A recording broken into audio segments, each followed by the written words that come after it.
Hi everyone. Yeah, like you said, my name is Evelyn, and I'm a PhD student at UVM. Uh, I'm really excited to be giving this presentation today because the University of Buea is my alma mater, and I did my undergrad in the Faculty of Engineering and Technology. So it's exciting to be back, even though it's just virtual. Yeah, my main research area is data privacy, but I also do some work on fairness, which we'll be talking about today. So, what is so in the past decade, AI models have grown exponentially. They are being used to automate processes of like hiring candidates, firing candidates, recommending consumer products, predicting whether which criminals are going to reoffend or commit a crime again, who gets bank credit, who gets an organ transplant first, and so much more. So what's clear about these automated algorithms is that a lot depends on how the algorithm is designed, and especially on what data helped build it. So the concept of algorithmic bias points to the observation that neural networks and AI systems in general are susceptible to significant biases, such that these biases lead to very real and detrimental societal consequences. And today, more than ever, we can already see these biases manifesting themselves in the real world. We can see an example of what algorithmic injustice looks like in predictive policing in the US, where the police use AI models to catch criminals. An example can be seen with this man on the screen, Mr. Robert Williams, who was arrested in front of his wife and two young daughters and spent a night in jail.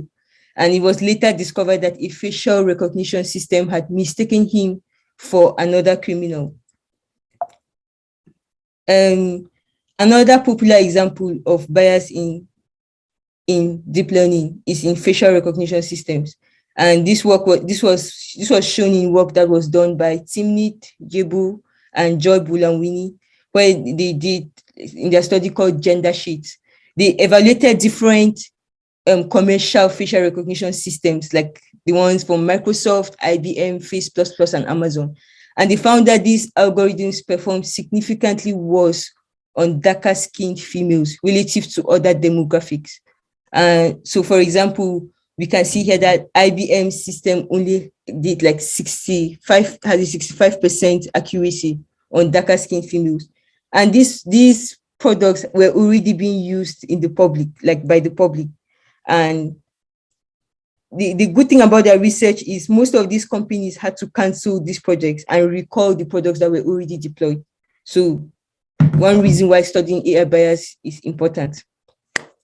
In 2020, a data set was compiled to help diagnose COVID through rashes. So this data set contained mostly, like most data sets today for skin cancer, they contain only images of lighter skinned, of white people and people that are lighter skinned. So it cannot work well on darker skinned people. And this is not only unique to computer vision models. In natural language processing, we can see examples of biases as well. So in 2017, this Palestinian man wrote a post on Facebook saying good morning in Arabic. And the Facebook's translation system translated that to hurt them in English and attack them in Hebrew. What this meant was the man was arrested, and then it was later found out that the problem was with the Facebook translation system and that's not what the man actually wrote. He just wrote good morning. So we can see that from facial recognition to hiring tools, algorithms for adverts, voice recognition, medical decision making, algorithmic bias exists and has real impact on real people. So evidently, this is a concerning and an alarming issue that needs to be addressed. And in Fair AI, we are trying to build algorithms that are capable of identifying and actually mitigating these biases. So What are the causes of these biases? And I think most of us have heard of the term garbage in, garbage out in computing. So that the same thing applies here. So models are just like machines, and if you send in bias, you get bias out. So hence the term bias in, bias out. And um, all biases and biases are introduced at all stages of the AI life cycle. So in the data, you can have imbalances with respect to class labels, um, like depending on the kind of data you collect. So if you're trying to detect skin cancer and you have more white people in your data set, then it is only normal that your model is just not going to work well on the skin of Black people. Another example is like in the GPT-2 model, which is a popular natural language processing model, which is trained on Reddit data. And Reddit has 67% of the users on Reddit are men in the US. So, of course, the model is going to be biased towards what the men posted on Reddit. Another place where bias is introduced is in the model itself, because AI models are like black boxes. We don't really understand why they make the decisions they make. So understanding this can help us set performance metrics that will help mitigate these biases. And an area, a field that does this is like explainability and interpretability, where people are trying to understand why AI models make the decisions they make. Also, in the training and development stage, we can have feedback loops that can perpetuate biases. So, for example, on Instagram, you have like the like button, but you don't have other options. So, if whether you like a post or not, you may want to react maybe with a sad emoji, but you only have the option to like, and that sends a message back to Facebook. That's like a loop back to the Facebook algorithm that you like this thing, when probably you don't like it, you probably want a different reaction. So that those feedback loops can cause biases in models. In the evaluation stage, biases can also be introduced because most evaluation is done in bulk. So evaluation is not done with respect to different subgroups. You just evaluate an entire, like for example, when you're working on your data set and you have a test set, you evaluate an entire data set. You are not evaluating with respect to like the number of the region, the country where these people are coming from, the gender and different subgroups. And finally, the way humans interpret the results can lead to biases. So because of human errors and other things, so all of this can lead to biases in the AI models. So it's time to take a step back and not only focus on getting the best accuracy or getting the best model with the best accuracy. We should think hard about the unintended consequences of what we build, and it starts with each one of us. So when working on your projects or when we are working on projects, we should be careful about how we curate our data sets. We should not just go online and scrap whatever data we find. We should be thoughtful about the unintended consequences of the algorithms that we build. And this will improve reproducibility and transparency, especially documenting, when we document our training data sets. And when researchers are also working on algorithmic solutions to biases, so they're trying to find ways to remove and mitigate these biases or to audit models for bias. And we're keeping our fingers crossed that we find solutions to this soon, because we can see that it's affecting real people. In addition, collaboration between AI researchers, engineers, ethicists, politicians, lawyers, and everybody, even the general public, is important, because, and also having conversations about these things is important, because it can also lead to regulation. The AI is so way ahead of the law. So now there are so many unethical things that people can do, and these things and they don't get punished because there are no laws to govern that.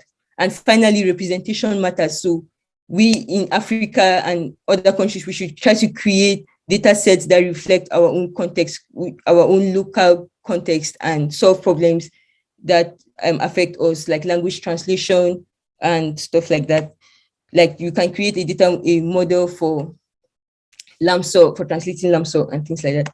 So I'll just end this section of fairness by reading this quote from this book that kind of summarizes what we have been talking about. Feeding AI systems on the world's beauty, ugliness, and cruelty, but expecting it to reflect only the beauty is a fantasy. So that's just a food for thought. Because of time, moving on to data privacy, which is a related but separate field from fairness. Data privacy is like an area of data protection that is concerned with the proper handling of sensitive data. By sensitive data here, we mean personal data or other confidential data like health data, your financial data, intellectual property data. And to be more specific, data privacy is concerned with how the data is collected, processed, how it is stored, and how it's shared. So it is actually a human right, and it has very strong, it started from the law and then expanded into computer science.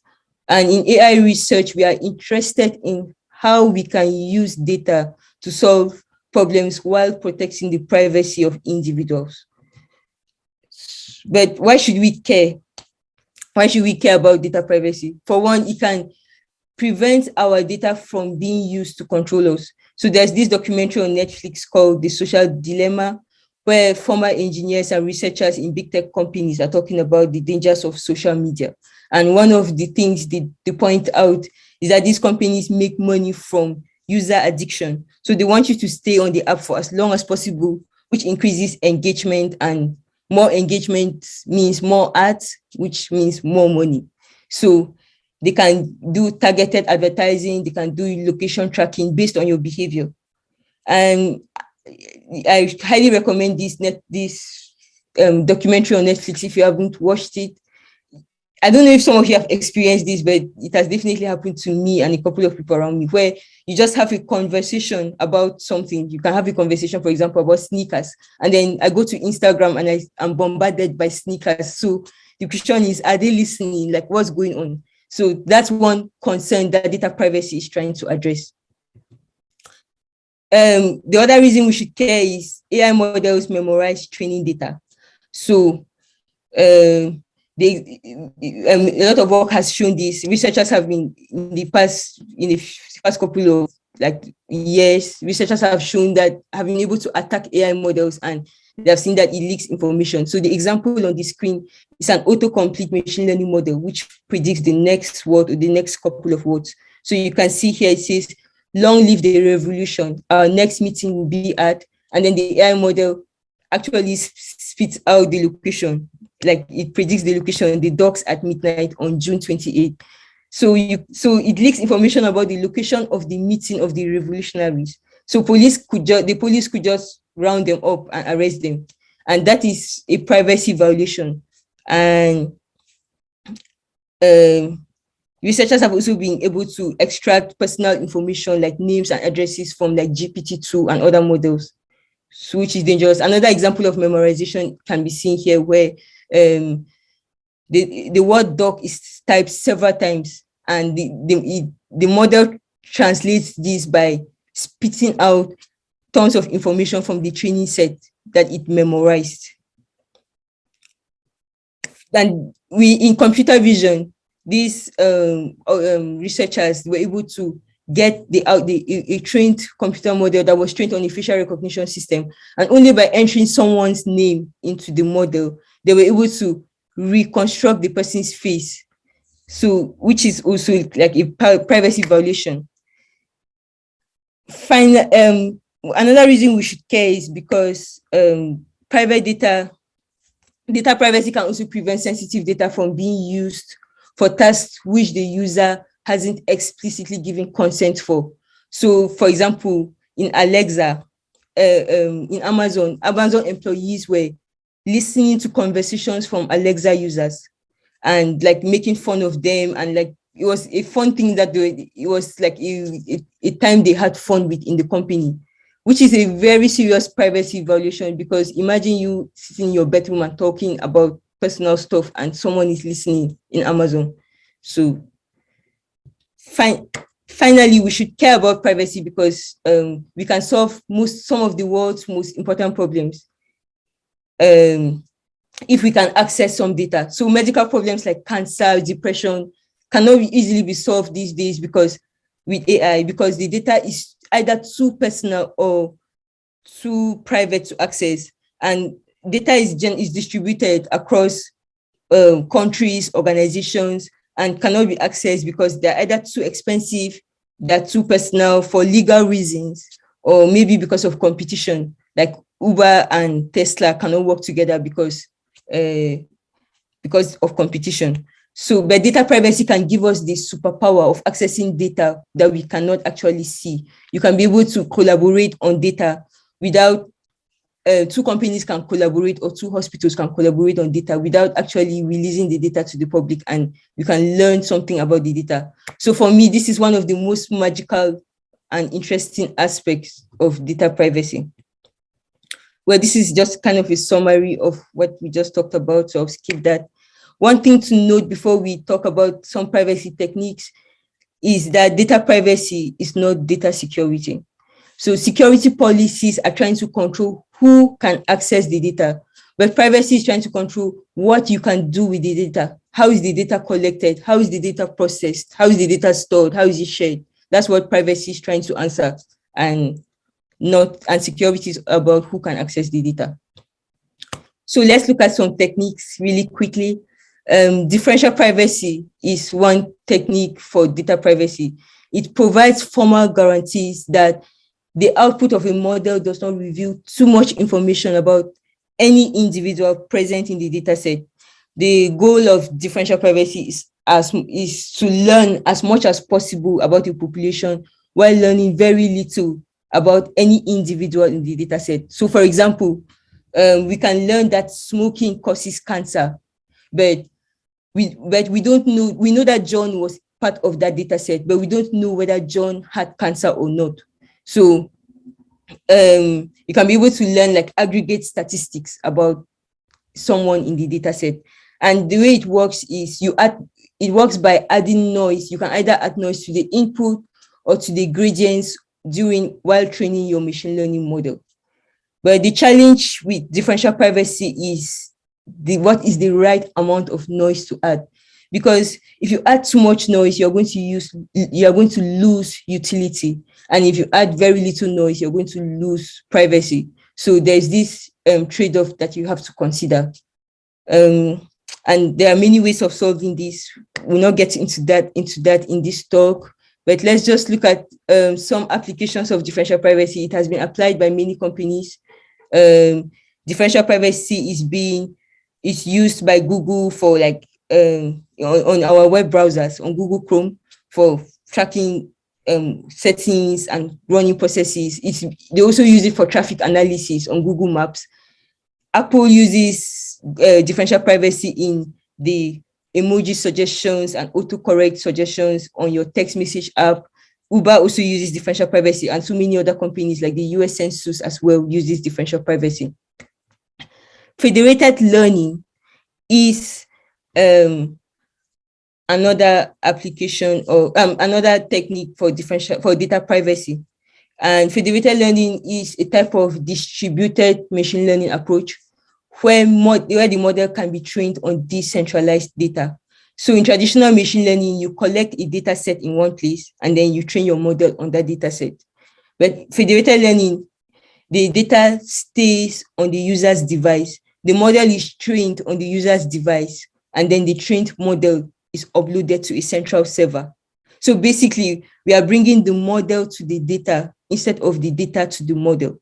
And this has been used by Google and other organizations as well. Google uses it for text prediction to make sure that users' experiences are better. So this is a product that is not yet being released, but they're working on it, where Google can read your text messages, for example. The model reads your text messages and it sees, for example, you're asking, this person is saying, can we meet at Umami Burger? And then someone asks for the address. Then Google automatically suggests the address. So your data does not go to Google, but Google, the model on your phone, can suggest the address to you and improves your experience without you trying to search for the address online.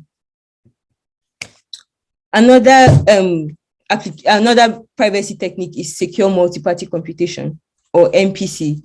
And MPC allows different parties to compute data and arrive at a mutually desired result without releasing any private data. So the different users can take the raw data, you can split the data into small pieces, you add random noise to those pieces of data, and then send them to multiple independent servers. And then these servers aggregate this data, and then they try to learn something from the data, from the noisy data, because you added random noise to the data. So these different hospitals can work together, for example, on this data to predict health outcomes to better treat their patients. An example of MPC that has been deployed is called the JANA system by Gallows, where they can do secure relational database analysis. And there are also other examples out there. And finally, we have homomorphic encryption, which is a method of which allows users to perform computations on encrypted data. So first you encrypt your data, and then you run your model on this encrypted data, and you can still get good results on encrypted data. So the data is still secure, it's already secure because it's encrypted, and no one can see the data, but we are able to still learn what we wanted to learn from the data. So the server saves the encrypted model, and only the user can decrypt the output from the model. So the output from the model is decrypted, and the user has the key that decrypts that output. So these methods are not, sometimes they work together, they're complementary. So sometimes you can use differential privacy with MPC or homomorphic encryption and all that. And it's still a very new research area, and we're looking there's still much space for people to contribute. So if you want to contribute or you want to learn more about privacy, you can go to OpenMind or OpenDP. OpenMind is an open source organization where I contribute to as well, where we are trying to work on privacy enhancing technology and privacy preserving AI. They have many courses on all what we've talked about today, and OpenDP as well. You could contribute to OpenDP. And yeah, thanks for listening.